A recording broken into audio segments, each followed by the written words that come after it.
Selamat sore dan salam sejahtera untuk kita semua. Perkenalkan, saya Dede Sriningsih Silalahi, peserta Lasar CPNS KLHK 2022, gelombang 1, angkatan 4, kelompok 3, Jabatan Pengawas Lingkungan Hidup di UPT Gakum, Maluku, Papua. Hari ini adalah hari kedua untuk agenda 3, yaitu materi manajemen ASN dan Smart ASN. Pembelajaran hari ini dilaksanakan dengan metode asinkronus melalui penugasan individual.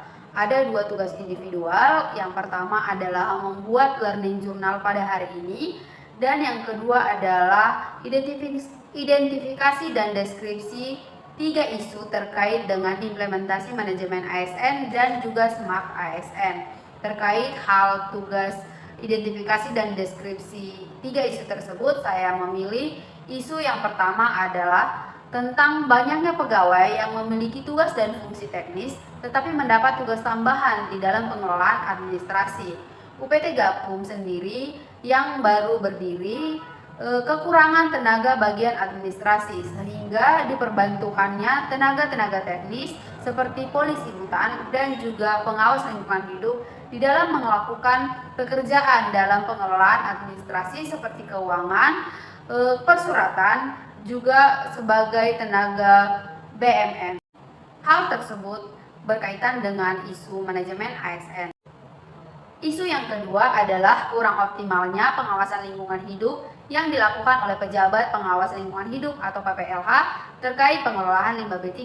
Ketika melakukan pengawasan, pengawas dituntut untuk melakukan pengawasan secara optimal dan dalam waktu yang singkat. Ada banyak pemeriksaan yang dilakukan, pemeriksaan pengelolaan mutu air, mutu udara, juga pengelolaan limbah bahan berbahaya dan beracun B3, dan juga tentang penaatan perizinan.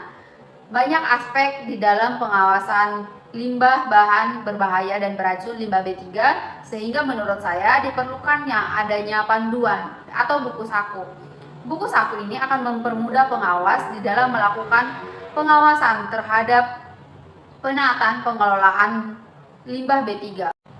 Isu tersebut bagaimana kurang optimalnya pengawas lingkungan hidup yang dilakukan oleh pejabat pengawas lingkungan hidup terkait pengelolaan limbah B3 ini berkaitan dengan isu manajemen ASN. Isu yang ketiga adalah kurangnya eksistensi pejabat pengawas lingkungan hidup di UPT Gakum Wilayah Kerja Seksi 2 Ambon. Sebagai unit kerja dari Kementerian Lingkungan Hidup yang baru berdiri, tugas dan fungsi Gakum sendiri dan juga pejabat pengawas lingkungan hidup belum banyak dikenal oleh masyarakat. Keterbatasan informasi ini dapat menjadi pemicu semakin banyaknya kasus-kasus perusakan lingkungan hidup karena masyarakat tidak tahu harus mengadu kepada siapa. Sehingga diperlukannya adanya sosialisasi untuk memperkenalkan bahwa ada Gakum dan juga ada pejabat pengawas lingkungan hidup yang siap menerima pengaduan. Maka kasus ini keterkaitannya dengan isu Smart ASN, di mana penggunaan media sosial untuk melakukan sosialisasi dalam pengenalan UPT Gakum dan juga pengenalan pejabat pengawas lingkungan hidup atau PPLH tersendiri.